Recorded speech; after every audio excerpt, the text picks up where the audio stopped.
Chapter 7 gives us some good information about Okonkwo and his sons. We get lots of stories, and then we get an account of the fate of Ikemefuna. If you've not yet read this chapter, you should stop now and read it first, because I'm going to be giving away details in the chapter that you'll want to have read first. The chapter opens up reminding us that for 3 years Ikemefuna lived in Okonkwo's household, and that everybody in Umuofia seemed to have forgotten about him. So they regarded him as just being part of the family and perhaps forgot that he really was from Mbino. He grew well, he was strong, he became completely integrated into the family as if he had always been. He was like an older brother to Nwoye. And it says on page 52 that from the very first, he seemed to have kindled a new fire in the younger boy, made him feel grown up. And so what we see is that Ikemefuna provides a kind of masculinity that Nwoye can identify with, because he can't identify it with Okonkwo's vision of manliness.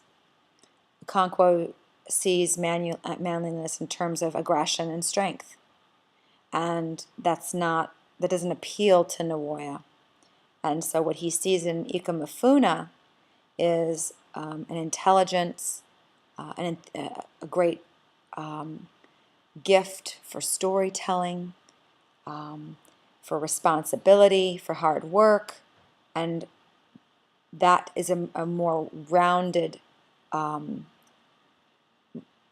I guess, symbol of masculinity that Nwoye admires. And so the effect that has is that he now begins to have more enthusiasm for those, jobs that are relegated to boys, because he doesn't have to feel like it's something he's not ever going to be suited for. And Okonkwo was pleased about this change in Nwoye, and he also knows that it's because of Ikemefuna. But of course it says that he's inwardly pleased, so he does not express that out loud. Okay? It goes on to explain his vision for the boys, that he wants them to be prosperous. He wants them to be able to provide for themselves and their families. Again, we must always remember that he is absolutely possessed with this fear of weakness, that the memory of his father is always casting a shadow over his life, and he is always responding to everything through that lens. So the way he sees the world, the way he sees his children, the way he acts, all of it is a response to the weakness of his father, the shame that he lived his life, and what it was like to have that kind of a father. That is like a demon on Okonkwo's back that he cannot escape. There's another proverb on page 53.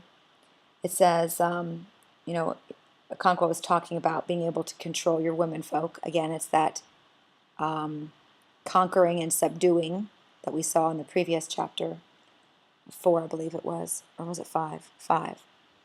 And so it says on page 53, no matter how prosperous a man was, if he was unable to rule his women and children, and especially his women, he was not really a man. Again, this is in Okonkwo's mind. He was like the man in the song who had 10 wives and not enough soup for his foo-foo. So he had all these wives, but there was never 11 wives. He couldn't seem to get, even with that many, any work out of them so that he would even have a meal.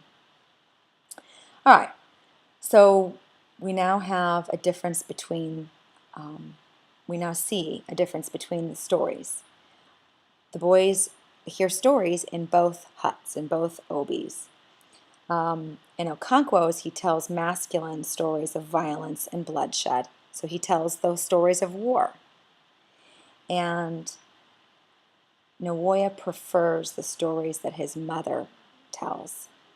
Okay, stories of like fables of animals where there's a lesson, crafty animals and clever animals who are tricksters.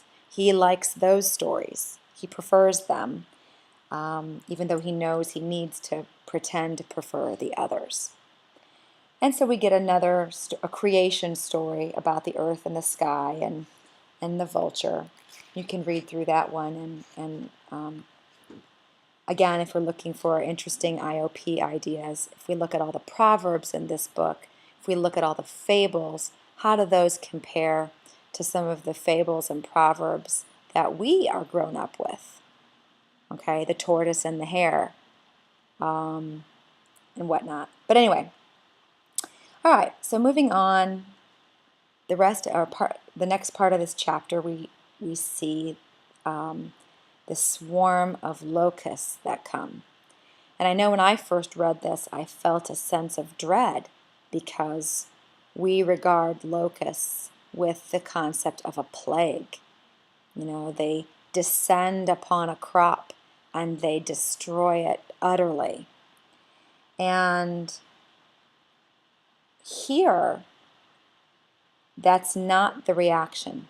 So we can assume whatever it is that if they are farming doesn't appeal to locusts, because on the bottom of page 54 it says, they came in the cold harmattan season after the harvest had been gathered and ate up all the wild grass in the fields. So it's probably still not great because it's eating up all the wild grass, and that would have been important for their goats and their cows and whatnot. But still, they become very excited about this. Now, when you hear the word harmattan, if that's confusing you, that's a wind. And it's a wind that blows off of the Sahara. So it's coming, if you identify Nigeria on a map, you need to see where that's coming from. Okay, and so everyone is very excited because the locusts don't come very often. In fact, it can be once in a person's lifetime. And on page 56, they're very excited because they're very good to eat.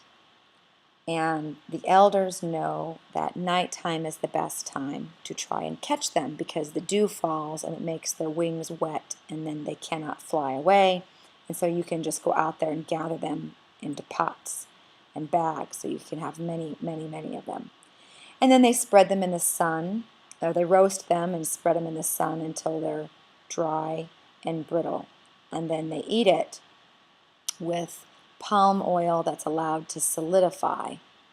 That's hard to imagine how that could possibly taste good to us, but there are probably some things that we eat that we just take for granted that it tastes good. If you think about, oh yeah, probably the most popular thing in our country, we love bacon, and really it's the strip of fat that you find on a pig, and when you slice it into these strips and then you fry it up, it's really crispy, it's fantastic. Well, yeah, if you take that, if you separate that and describe exactly what it is, you can imagine how then it's disgusting. But like chicken wings, if you think about chicken wings, oh yeah, it's great to take the wing of a chicken off and you deep fry it and it gets really crispy, and then you put all different kinds of sauces on it, and people love to eat that. That sounds bizarre if you're not part of this culture. All right. Then on page 57, the sad fate of Ikemefuna starts, because while Okonkwo was sitting in his obi crunching on some tasty locusts, a man comes in, Ezi Udu, and he's the oldest man in this part of Umofia. He was once a great warrior, fearless, and now he's very respected. And it's important that we see that this is not a man who has never been in war. he has, and he's highly regarded in their community for his wisdom and for his former feats of strength. He comes in, and he's there for a very particular purpose, because he refuses the custom of eating together before talking business. And he asks Okonkwo to have a word with him outside. And he says to him out of the blue, that boy calls you father. Do not bear a hand in his death. Okonkwo is surprised, and then he goes on to explain, yes, the priestess has pronounced that she has decreed that he must be killed. And it's very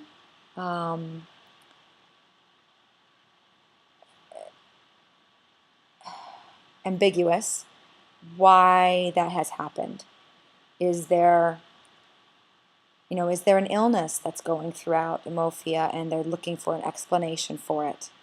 Is there something that has been happening and the oracle has decided that, it's because of this?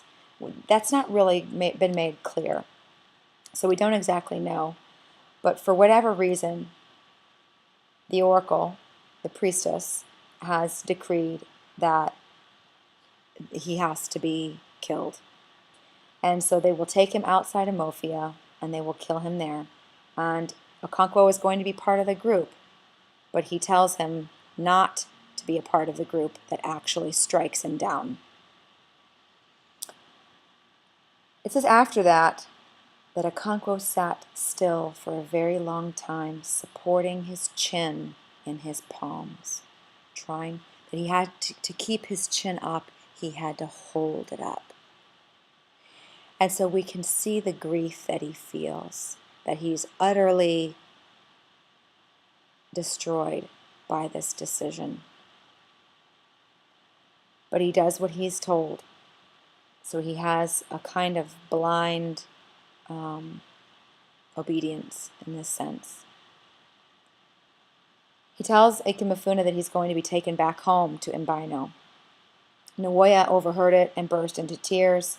Okonkwo beats him because he has no patience for emotional displays. It means weakness. And Ikemefuna is confused. He's been there for 3 years, and it's, he doesn't, he wonders what will it be like to go back. But he also feels that something's not right, that somehow he knew he wasn't going to see them, because he remembers when men talk in low voices, that usually doesn't mean a good thing. Okay? He doesn't know what's going to happen, but he doesn't know what's going on. Nwoye goes to his mother and tells her that Ikemefuna is going home. And she knows what that means. She knows that's not possible, because she literally drops her pestle, which is this rock that you would use within a bowl to grind things up. And she was grinding pepper, and she sighs, poor boy, poor child, because she knows what that means. All right. The next day, and I'm going to have to address this really in a separate podcast because I'm out of time in this one. So I'm going to stop this podcast and start a new one so I don't have to stop in the middle of what's going on.